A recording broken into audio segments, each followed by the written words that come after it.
The early spring air in Portland carried that mix of warmth and chill that hinted at change. Emily Parker stood by her apartment window, staring at the gray clouds drifting lazily above the city.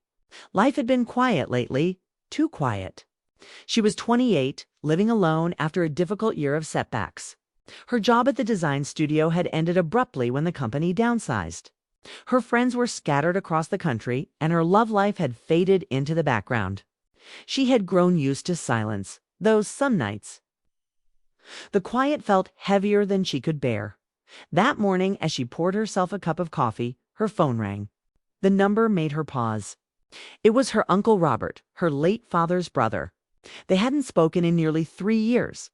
Not out of anger, just distance. Robert lived in a coastal town a few hours away, a quiet man who preferred fishing and long walks to city noise. He had always been kind to her, steady and thoughtful, much like her father had been, Uncle Robert. She answered, surprised. Emily came the warm, familiar voice. "It's been a while. How are you?" She smiled faintly, leaning against the counter. "I'm okay. Just taking things day by day. I've been thinking about you," he said. "There's something I'd like to give you, something that belonged to your father. He asked me to keep it until the right time." Her breath caught. It had been years since anyone had mentioned her father's name so softly. "Something that belonged to him?" she asked, her voice shaking slightly. "Yes," Robert replied. "I believe it's time you had it. Why don't you come by this weekend? I'd rather not send it by mail. Some gifts need to be given in person." Emily hesitated, curiosity quickly overtaking uncertainty. "I'll come," she said finally. The drive that Saturday took nearly 4 hours. The roads wound through forests and open fields, and as she neared the coast, the salty air filled her lungs. It felt strange to be heading toward her uncle's house again after so long. Childhood memories surfaced, her father laughing with Robert on the porch, her mother chasing her through the tall grass, the smell of grilled corn and sea breeze. Those were warm memories, ones she had tucked away after her father passed. When she finally pulled into the gravel driveway, she spotted her uncle standing on the porch. He looked older, his hair fully gray now, but his kind eyes hadn't changed. He smiled as she stepped out of the car. "You made it," he said, walking down the steps to greet her. "Of course," she replied, hugging him. "I wouldn't miss it." He held her at arm's length and studied her face. "You look so much like your father." "He'd be proud of you, Emily." She gave a small, sad smile. "I hope so." Inside the house was exactly as she remembered, warm, full of old books, photographs, and the faint smell of coffee and cedarwood. They sat together at the kitchen table as the evening light poured through the windows. Robert poured them both tea, and for a while they talked about simple things: work, the weather, her mother's recent move. Then his expression shifted slightly, more serious. "There's something I've kept for you," he said quietly. "Your father gave it to me before he passed. He said I'd know when to give it to you." Emily straightened. "And you think now's the right time?" Robert nodded slowly. "Yes, I think your father would want it this way." He stood, walked down the hallway, and returned with a small wooden box. It was old but beautifully made, with carvings along the edges, mountains, waves, and a small bird etched into the lid. Emily felt her throat tighten as she ran her fingers over it. It was her father's craftsmanship. He had always loved working with wood. "He made this," she whispered. Robert smiled faintly. "He did. And what's inside is for you." Emily hesitated before lifting the lid. Inside were several folded letters, yellowed with age, and a small silver key tied with a thin piece of ribbon. Beneath them lay a photograph, her father holding her as a little girl by the lake, both of them smiling at the camera. She felt tears sting her eyes. I don't understand," she murmured. "What's the key for?" Robert's gaze softened. "That's something he wanted you to find out yourself. But before you do, there's something I need to tell you. Something your father never got the chance to explain." She looked up, heart pounding. "What do you mean?" He leaned back slightly, his voice low. "Before he passed, your father and I made a promise. He asked me to make sure you never forgot who you are. He said that if life ever became too heavy for you, I should give you this box. He said it would help you remember. Remember what?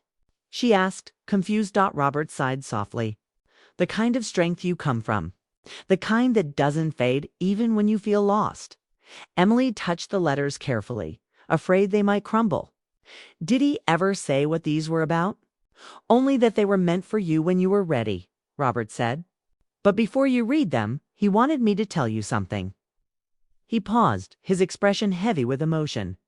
He said, tell her I'm sorry for the things I never said. And for the love I didn't know how to show. The words hit her like a wave. She pressed a hand to her mouth, eyes filling with tears. Her father had been a quiet man, kind, but often distant. She had always believed he loved her, but hearing those words, even years later, opened a wound she didn't know. She still carried. Robert reached across the table, his hand covering hers. He loved you more than you'll ever understand, Emily. He just wasn't good at saying it. Her voice trembled.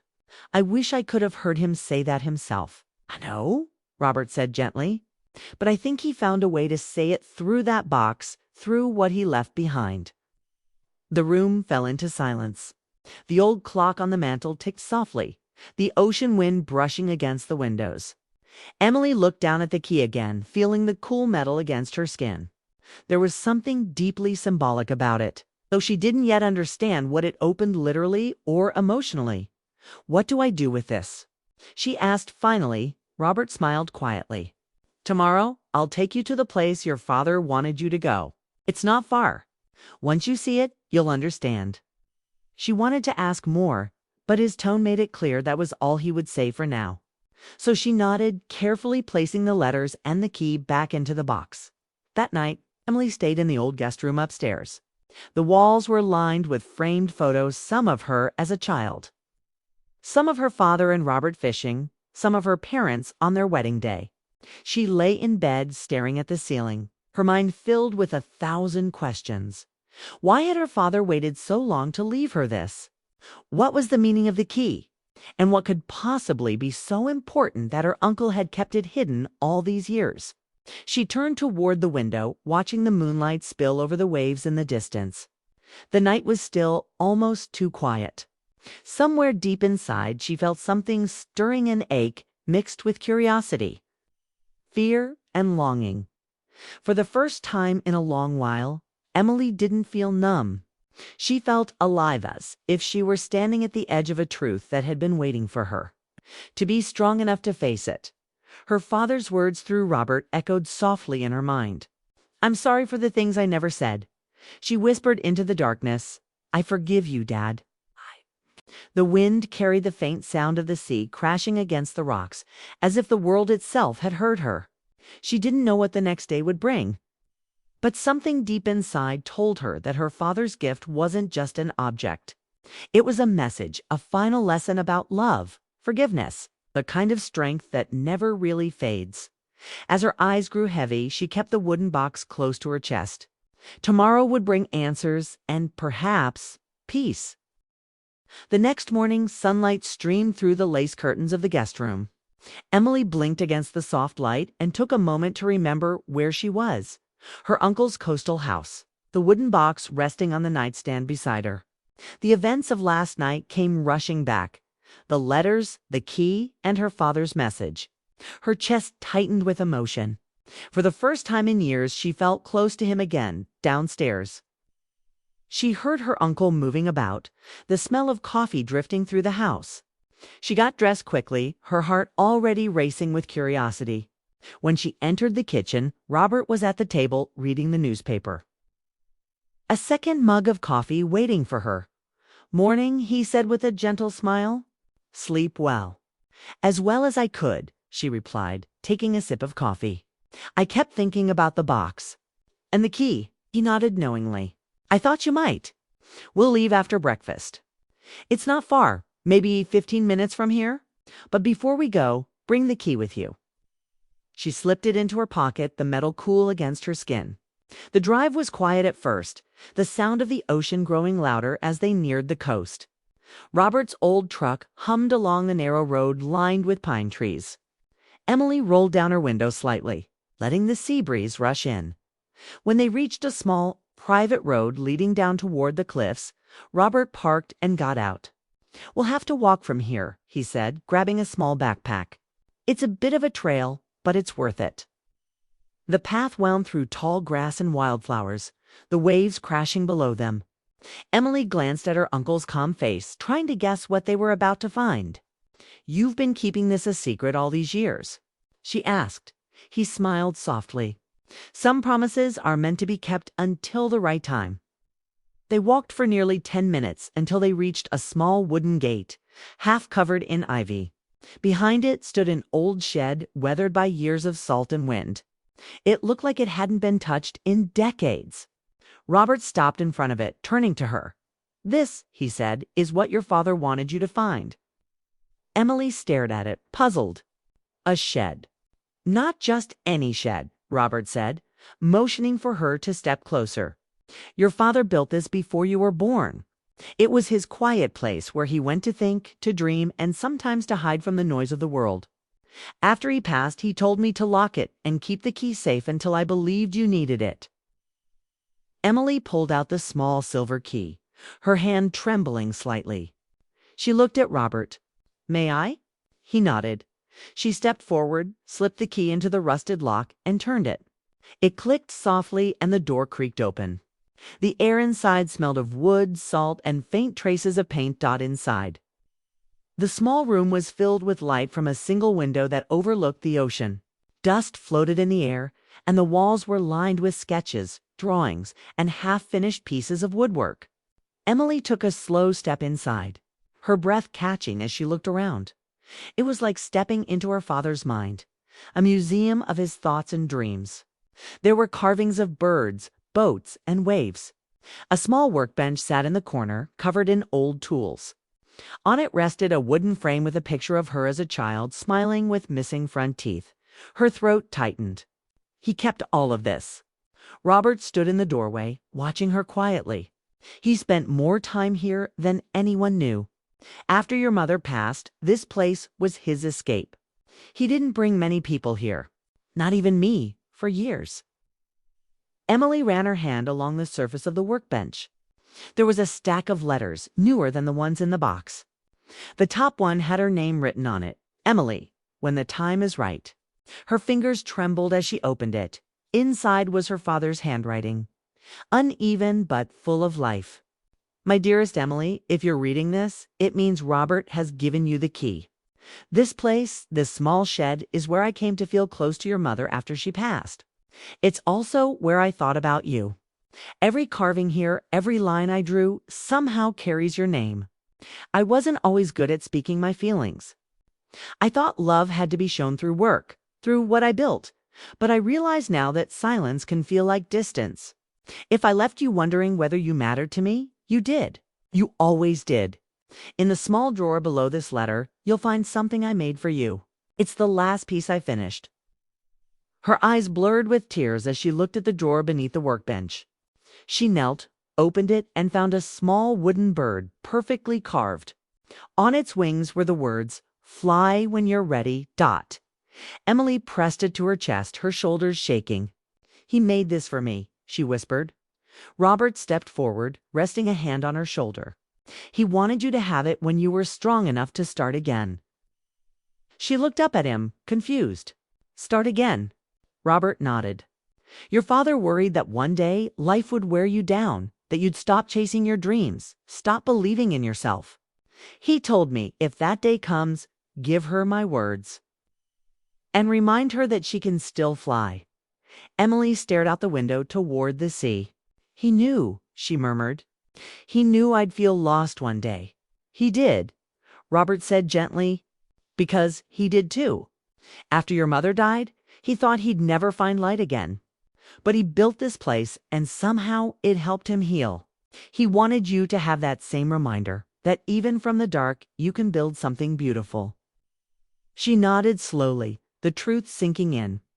All the years she'd spent feeling like her father never really understood her, never really said the words she needed to hear, they all melted away.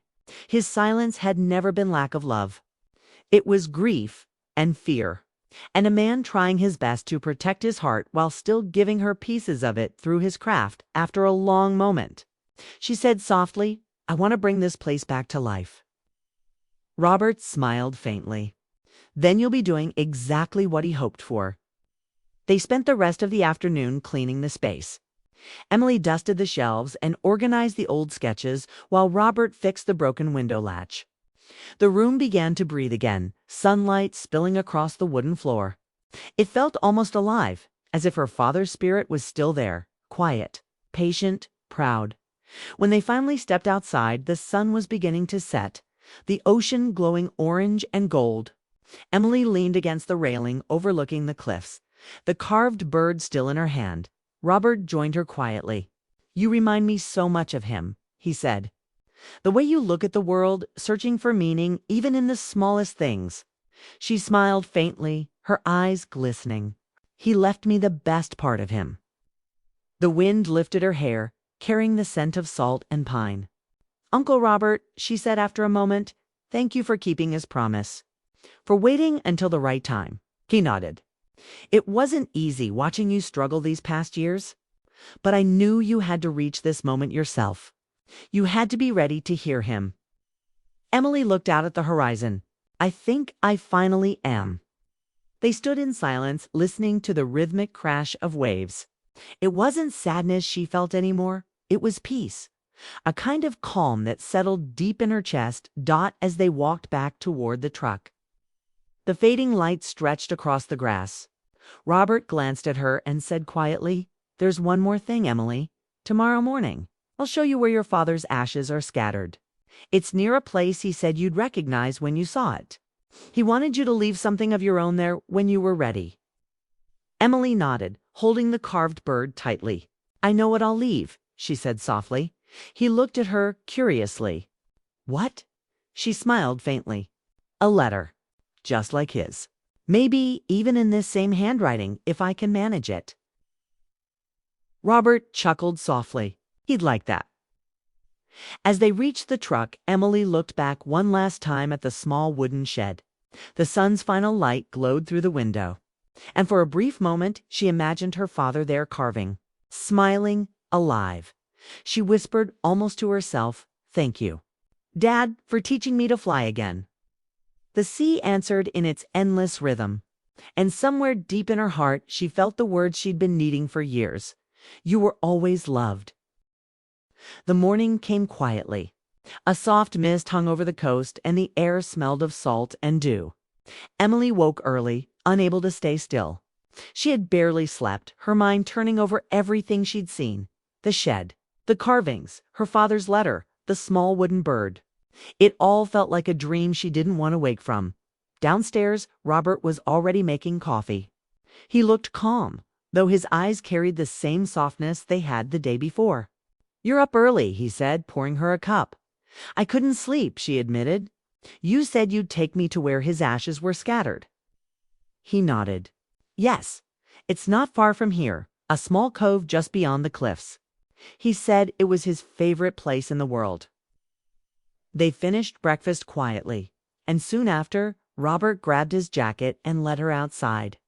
The morning fog drifted over the hills, the sea roaring softly in the distance. Emily followed him along a narrow trail that cut through tall grass and wildflowers. The sound of gulls echoing overhead. The walk was peaceful but heavy. She could feel her heart beating faster with each step, as if something inside her already knew that this would be the moment. She finally let go of the past. When they reached the edge of the cliffs, Robert stopped beside a wooden bench overlooking the ocean. It was old but sturdy, the kind her father might have built himself. Nearby, a single tree grew crookedly toward the sea, its roots clinging to the rocks below. "This is it," Robert said quietly. He used to sit here for hours. Sometimes he'd just watch the water. Other times he'd write in his journal. When he passed, we scattered his ashes right down there near the rocks. He said the waves would carry him home. Emily's eyes filled with tears as she looked at the rolling waves below. The sea stretched endlessly, wild and beautiful, just like she remembered from childhood visits with her parents. It felt sacred, a place where time slowed and memories lived forever. Robert placed a small envelope in her hand. He left one more letter, he said. It was hidden behind the picture frame in the shed. I found it last night after you went to bed. It's addressed to you. Emily's breath caught. Another one. Yes, he said gently. He wanted you to read it here. Her fingers trembled as she opened the envelope. Inside was a folded page, her father's familiar handwriting covering it. She took a deep breath and began to read. My dearest Emily, if you're standing by the sea now, it means you've found your way here, and that means you're ready. There's something I never told you about this place. This was where I met your mother. She had been walking along the cliffs one afternoon, painting the horizon. Her hat blew off, and I caught it before it went over the edge. She laughed, that laugh you have, and said it must have been fate. From that day, this place became ours. When she was sick, she asked me to promise I'd come here and remember her. I did every week. Even after she was gone, I came here to talk to her, to tell her about you, about how kind you were, how strong. But there was something I didn't do well. I didn't tell you enough how proud I was of you. I thought you knew. I thought love didn't need to be said when it was shown. But I was wrong. So, let me say it now, I am proud of you. I have always been proud of you. And even when life feels too heavy, I want you to come here and remember that love never disappears. It only changes shape. Emily's voice broke as she read the words aloud. The ocean wind swept through her hair, and for a moment, she could almost hear her father's voice in the breeze, calm, steady, full of warmth. Robert sat quietly beside her. Letting her take it all in, she continued reading. You once asked me what I believed in. I never answered you then, but I'll answer you now. I believe in second chances. I believe in love that survives distance, pain, and time. And I believe that one day when you find someone who sees you for who you are, you'll understand everything I tried to teach you, that the heart, when open, can heal almost anything. I didn't leave you this place to make you sad. I left it so you'd have somewhere to begin again. Build something new here, Emily. It doesn't have to be big. Just something that's yours. Tears streamed down her face. She pressed the letter to her chest, the paper soft and fragile between her hands. He wanted me to build something, she whispered. Robert nodded. He knew you would when the time came. She looked out at the horizon, her heart swelling with both pain and peace. He was right. I stopped believing in new beginnings. I thought losing him meant I'd lost everything. But now, it feels like I found him again. Robert smiled faintly. You have, just in a different way. They sat in silence for a while, watching the waves crash and fade. After a long pause, Emily took the small wooden bird from her bag, the one with the words "Fly when you're ready" carved into its wings. She walked to the edge of the cliff, holding it gently in her hands. I think I'm ready now, she said softly. She knelt down and placed the bird near the base of the tree, pressing it into the earth. The wind picked up, carrying her hair across her face. I'll come back here every year, she whispered, and I'll bring something new I've made. Something to add to this place. Robert stood beside her. He'd love that, he said quietly. As they turned to leave, Emily glanced one last time at the sea. In that moment, she felt lighter, as if something inside her had finally been set free. That evening, back at the house, she found herself drawn once again to the wooden box. The letters, the key, the photograph, they no longer felt like pieces of loss, but pieces of connection. She spread them out on the table, realizing they told a complete story, one of love, forgiveness, and rebirth. She stayed up late, writing her own letter, not to her father, but to herself. She wrote about the fear she had carried for years, the loneliness, and the quiet strength she had finally discovered. She wrote about how love, even when gone, could still shape the person left behind by the time she finished. Tears had dried on her cheeks, and the first light of dawn was creeping through the window. She folded the letter carefully and placed it inside the wooden box with her father's in the morning. Robert found her sitting by the window, watching the sunlight stretch over the ocean. You look different, he said softly. I feel different, she replied.